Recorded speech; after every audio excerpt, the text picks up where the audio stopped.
Dueling Dialogues presents His and Hers with Grace Matthews, The Hammer, and Connor Murphy.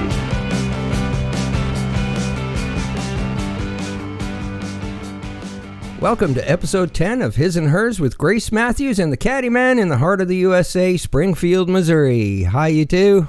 Hello. Hey, what's going on? Not much. It's Thursday already.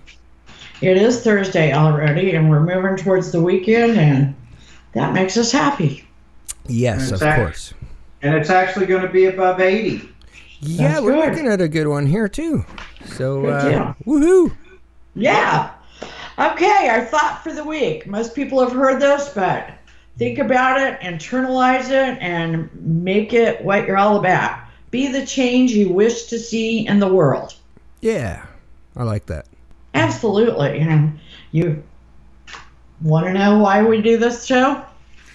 Because we really suck at suck at it. relationships. Yeah. We really do. And we want someone to learn from our mistakes because we had a hell of a time trying to learn from our mistakes. Yeah. You know, and let it be known that we do give 100%, maybe 110% at our sucking. Yeah. I mean, it is a full-fledged effort to. It has to be for us to suck it so bad at some of these things, and we will look back sometimes weeks, months, whatever, and we go, how did we do that? How did we not see that? Yeah, I don't know. Sometimes I think we're blind, literally.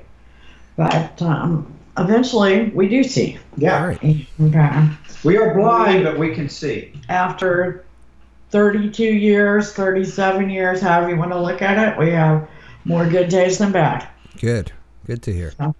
Anyway, we're talking about OCD again. Okay. We seem to have a lot of support for last week's show, and we want to thank Caddyman for being so candid. Woo! Yeah. We want to look at OCD in the family because if someone in the family has obsessive compulsive disorder, it affects the whole family. Right. We're going to be referring to Brain Lock. It's a book by Jeffrey Schwartz MD. We're particularly talking about today chapter 6, which is OCD in the family. This book, I always like to be very honest because we do review a lot of books, especially on Dueling Dialogues and on Shenanigan Free Press. This is apparently the only really valued treatment book out there for obsessive compulsive disorder. And let me tell you, it's very textbookish. It's at times boring. Right. It's written that way. I mean, definitely Dr. Schwartz knows what he's talking about. Okay. He came up with the 4 R's, okay? And I do want to mention the 4 R's because it is the way you deal with OCD. And we're not going to spend a lot of time on that, but it's relabel is number 1, okay? You want to talk about what relabel is? Yes. Relabel is where you relabel what is happening to you. Okay. Like an intrusive thought. Yes, like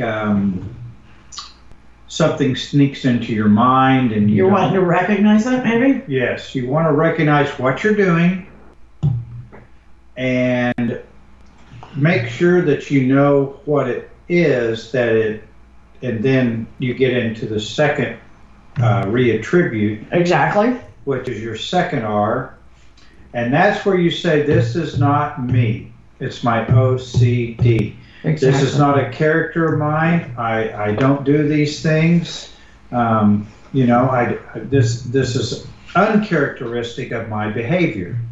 Right. Then you have to refocus your thoughts because by refocusing, it goes away because you have broken the chain. Yeah, and you can do it in a lot of different ways. We talk about Caddyman taking a walk, Yeah. meditating, Right. just doing something else. I mean, what seems to work best for you? It seemed like these were hitting me a lot at my desk. I was sitting. Mm-hmm. getting up and walking, if I was doing something, putting it down and start doing something else. It's not that hard to do when you recognize it's not that hard to do. But by not recognizing it, you fall into what I call the fog. Right. And when you're in the fog, there is no way out. It's just like being in a fog. You can walk around and you can't find your way nowhere. You are just completely lost. And that brings it to the revalue, where you actually basically devalue the compulsion or the obsessive behavior. Right. Okay, where you say, this isn't right, this isn't me, this is I don't need this. Yeah. I don't need to do this. Exactly. Right. So okay, cool. So relabel, reattribute, refocus, and revalue. Exactly. All right. And that is the secret formula to curing OC without drugs.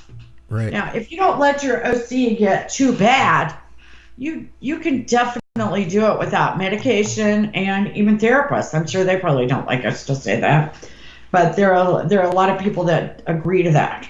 Right. So, what about the family? Like most diseases, when one person in the family has it, everybody has it. The staff at UCLA says that patients tell them, I'm driving my wife crazy, pushing my friends away from me. My family can't stand it anymore. I have to stop doing this. That's what they say when they come in. Right. It's not really that they're driving themselves crazy, because they really have protected it so much and even valued it, because if you have an obsessive thought, you need to calm yourself down. That's where the compulsions come in. So when the compulsions come in, they're actually feeling better. Right. But the family is not. Right. So they're pushing people away. So one of the first things you've got to do is know that you cannot enable this person. You've got to learn to say no. Right. However, family members try to protect the OC patient, and so they make everything worse. They do it over and over again. It's hard, but you must resist, because the consequences hurt the road to recovery. Right. And, a lot of times the person will use the OCD as a weapon. In fact, a lot. And they will have tantrums if you do not do things they want you to do. Yeah, okay. You have to learn to resist. They play on you, believe me. We will use it to our advantage. Yeah. And eventually all this energy may be poured into trying to cope with the person's illness. I mean, it is exhausting. They may plead with the person to stop, but they will also lie. Right. To get you to do what they want so that they can continue their compulsions. Okay. The people that are trying to protect the OC person will also lie. They will lie to the OC person so they don't trigger them. There's one example for where a husband had places that were off limits for his wife to go to, because he felt like something bad would happen. So she would come home and lie to him and say, I didn't go there, so he wouldn't have a tantrum. Ah, I see. Okay. So what you do when you do that is you make it worse. Right. She is sabotaging his progress. It's very easy to do. And the enabler can also become as much a part of this as the actual OC patient. So you must refuse to participate. Don't become a prisoner of the OCD. Okay. And that's to all family members. Even children sometimes, especially checkers. Checkers will say, son, go check the oven. Right. The kid might come back in the other room. He goes, son, go check the oven. I mean, that could happen 50, 100 times in an evening. Wow. And the kid goes and does it. Be ready to confront the OCD patient. Okay. And always, always ask, am I helping or hurting their progress? Yes, here's a big thing too. The OC person does want help. He does not want to be like this, but he has trained himself to behave in this certain way, and he knows it is. He's doing this, but he also knows how comfortable it is. He knows how safe it feels for him. He doesn't really expect any bad thing to happen because he's used this certain plan, habit, whatever you want to call it, for periods of time, and it has worked perfectly. Now, when he gets the help of the family, if they suck into it, now he has even help doing that. Right. And so you have to call him out on it. Well, and sometimes answer me this. The OC patient needs help because it's exhausting. Yes. They have so much to do to keep up with the compulsions. It's hard to keep up with the rest of their life. They're busy. They need help. Your mind never quits. Wow. It is just like if they show the universe, they show these shooting stars going off just all over the place, like it just never stops, like it just boom, boom, boom, boom.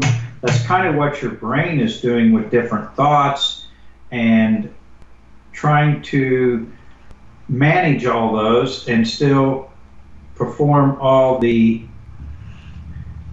habits that you need to perform. You are working full time all the time, and so it's a mess. Wow.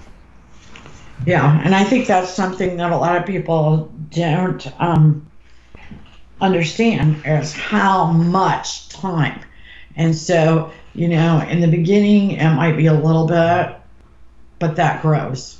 Right. And it might grow very little over a year's time.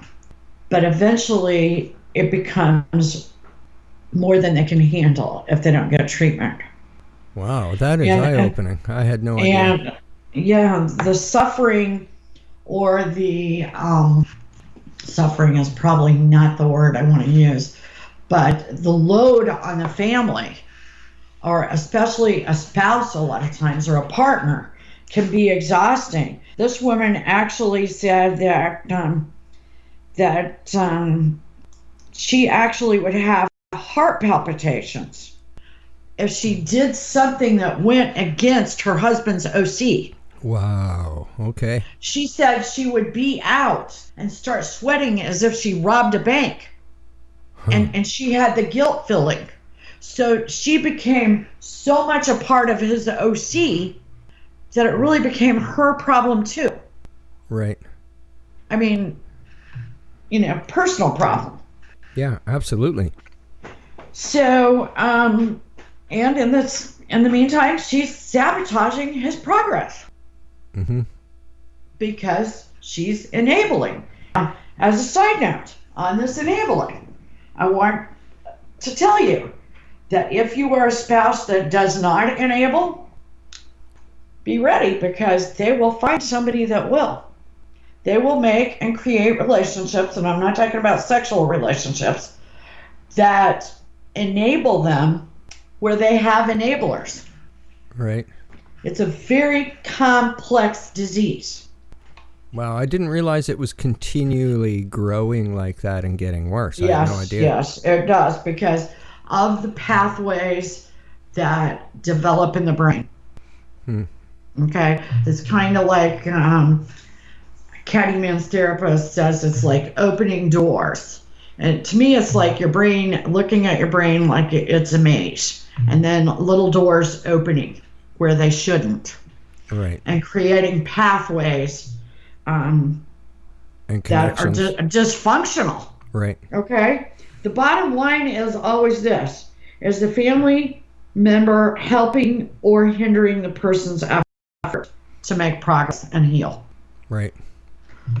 And you really have to think about that. Well, it's such a fine line to know when to step in, intervene. You have to intervene to stop the madness. And well, exactly. And like I said, the OC patient is so overwhelmed with the rituals, the intrusive thoughts, the compulsions that it is they're not logical. Right. I mean, they're not being logical. OC, when it gets at its peak, takes away and robs the person of any ability to be logical. We see that in Howard Hughes.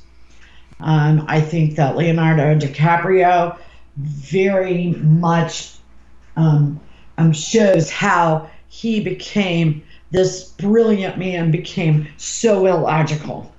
Right. When you start therapy, you got to draw a line in the sand. When you start, and I mean formal therapy, or you just decide enough is enough, we are going to take care of this problem.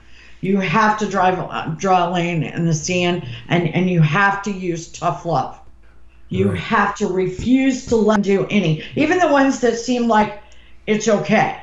For example, Caddyman had his days of the week, his outfits, and that really, I always looked at it for a long time like, well, that's not hurting anybody. I don't care. Right. Pick your battles. Nope, you can't let any of those get by.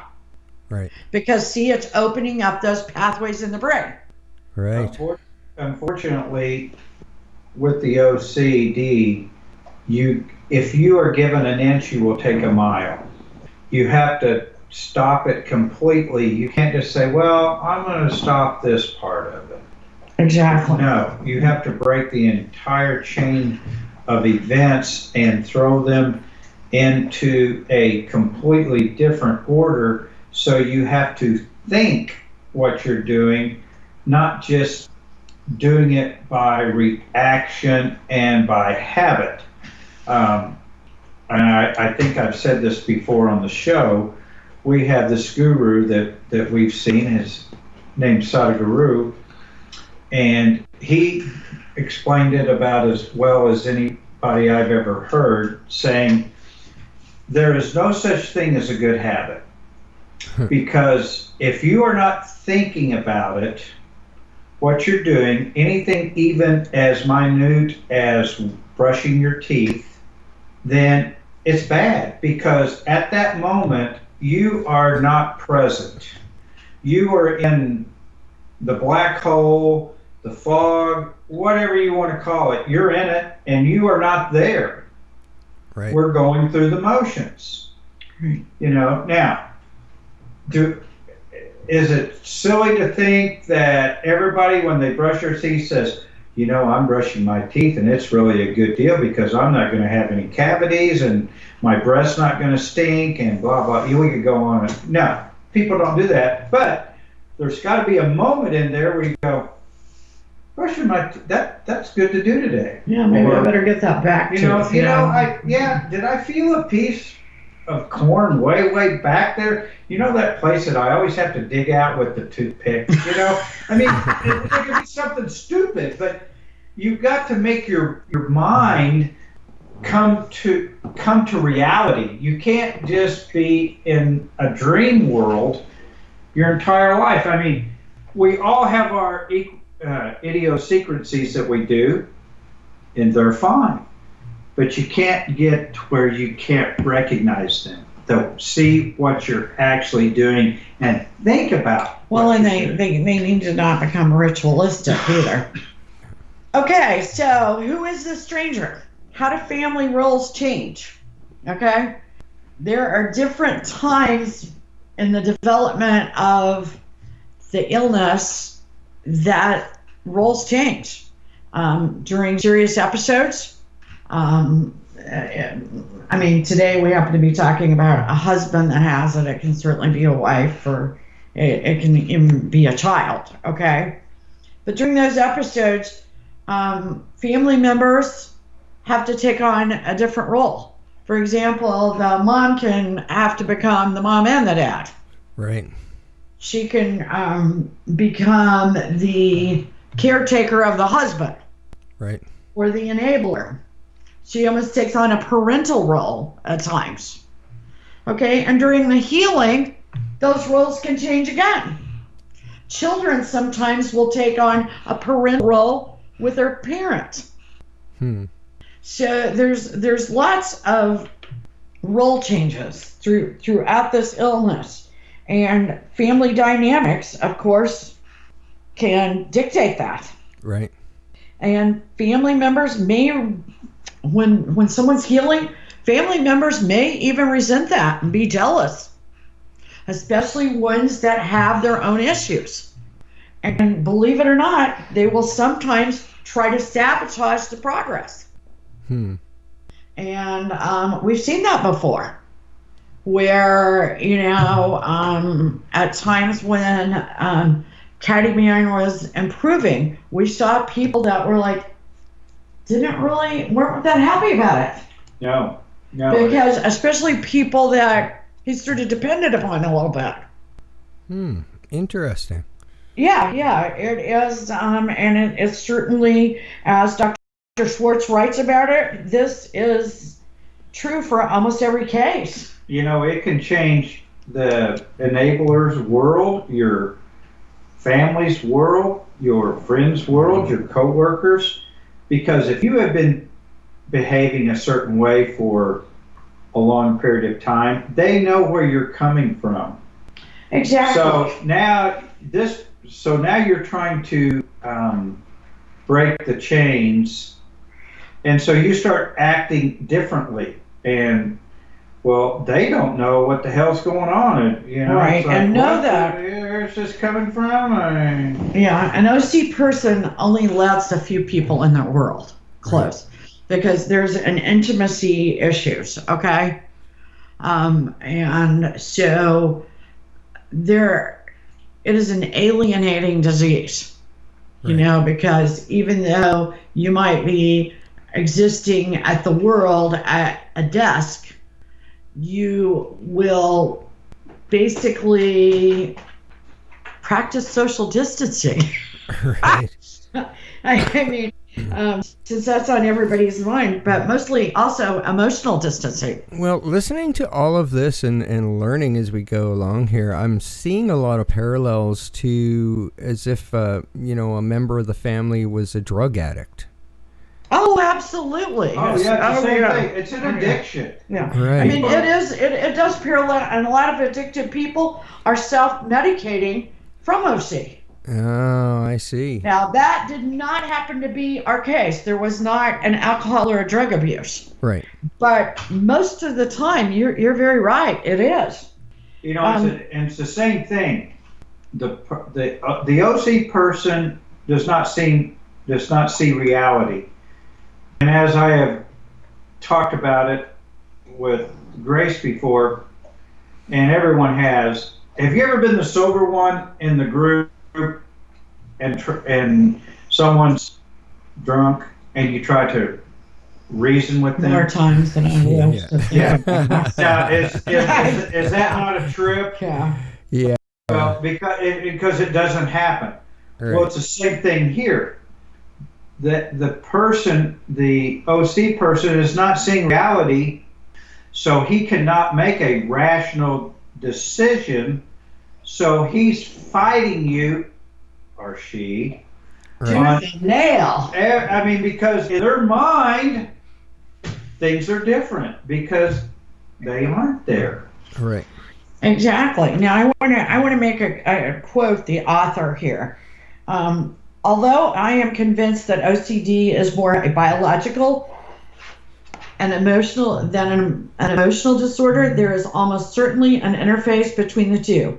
In therapy, the person must be honest about these underlying issues if he or she is to get the maximum beneficial effects. I want to bring that up because be careful about your therapist. If your therapist is so focused on the 4 R's that they cannot understand that this has taken an emotional toll on you and your family, get another therapist.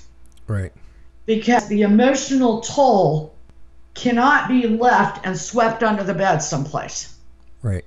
And so that's a very important to remember because, also once someone is cured of the actual OCD, you do have these other issues, things that happened.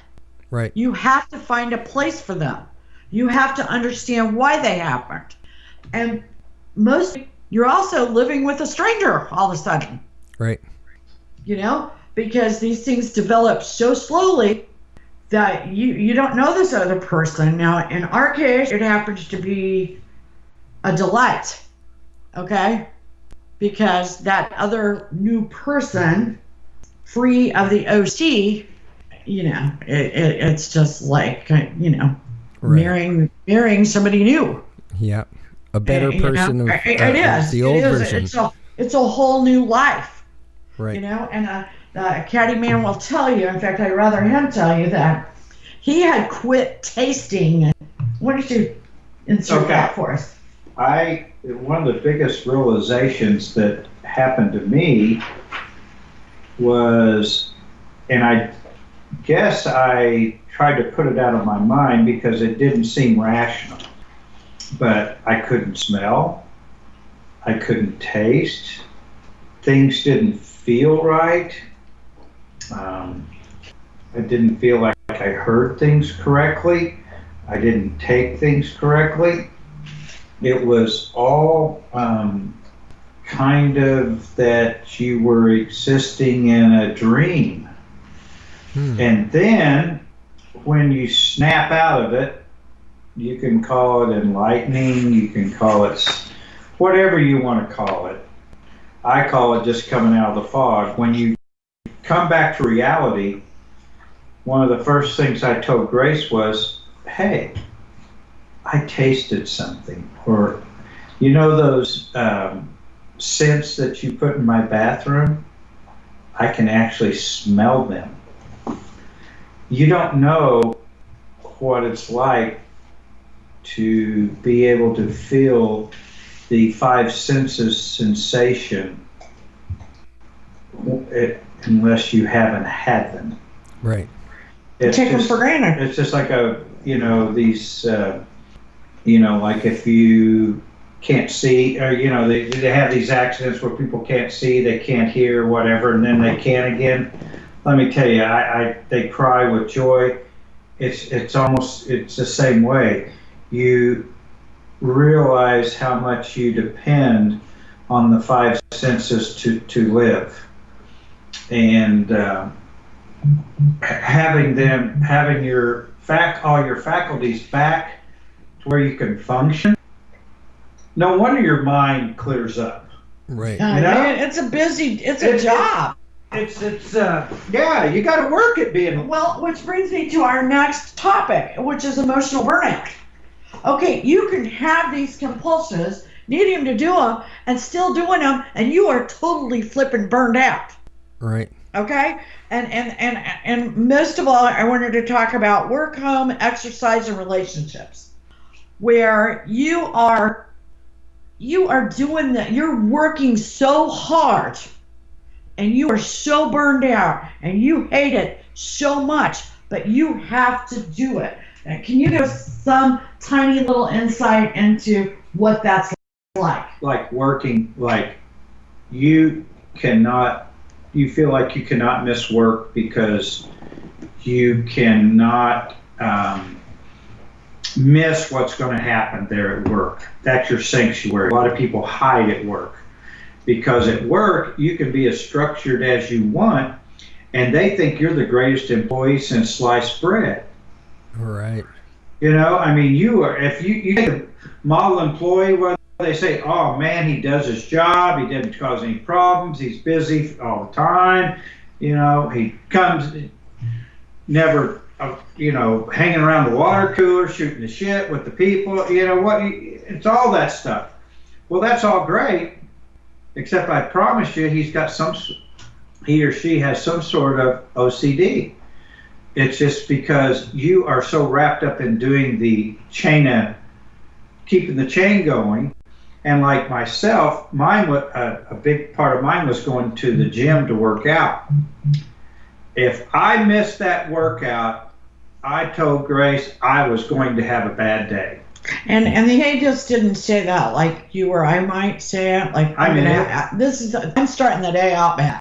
And you don't really, he would internalize that so much. In fact, I want to quote one line from the author. OCD-fueled fears can be much stronger than any other emotions, including love and grief. Wow. And we can attest that the fears of needing to do that can far outweigh anything else you need to in your life, you want to do in your life, and anything else you feel in your life. I had it so bad that the person that ran the gym, like if the weather got real bad and she could not make it in to open it when we all met there, I had her, she called me at home and said, I can't make it. No gym today. And it was like, oh my God, what am I going to do? I've got an hour and a half, 2 hours here. What am I can't. But this bleeds over into relationships, parenting. Nothing rises above. I once told one of my kids when we first were telling about this that it will basically do anything for the compulsion, and he was like really mad at me. Why did you say that? No, because it's true. I'm not exaggerating. Right. And that's how important it is. And they're very needy people when they're in an episode. Very needy. Oh yeah, you are so attached to the need. You don't care where it comes. You just got to fulfill the need. It's just like you mentioned earlier, a drug addict.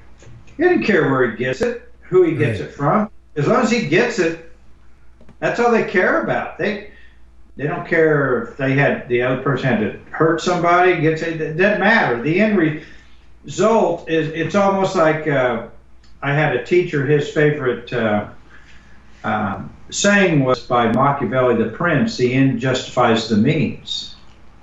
And that's actually what an OCD person is and a addict is. They don't give a damn. As long as they get their, quote, fix, they could care less how it manifests. Well, absolutely. And they're already isolated by the terrible secret. Because even when they find it in a label or out in the world, they have kept the actual OCD a secret. Right. And so this carries over. And in fact, one of the things when they finally conquer the OC is what you see in the Caddyman right now. It is a liberating feeling. Good. He feels remarkably liberated. Alive. Like someone's wiped your windshield. Yeah, I can actually see now. Good. Good to hear. And that leads us to a point like to tell or not to tell. Caddyman has chosen to tell. Right. And he is very hopeful that he can help other people. And I think that's very possible. Right. If he helps totally one person, so. it's worth it. Yeah. And now this is a 2-part segment. Okay. This was the first half. Stay tuned next week for the second half of how the OCD affects family. Right. Yeah. Okay. I have to thank the Caddyman once again for your bravery and, coming out and speaking about this, because so many people I know are OCD, but they keep it well packed down there somewhere. Yeah, and people do, don't they? But we are so proud of him, and we are so lucky that he's coming forward. And if we can just help 1, 2, 3 people, it's all worth it. And it is very curable. That's the thing that people have to understand. This is something that's not terrible. It's curable. We just have to recognize it and handle it correctly.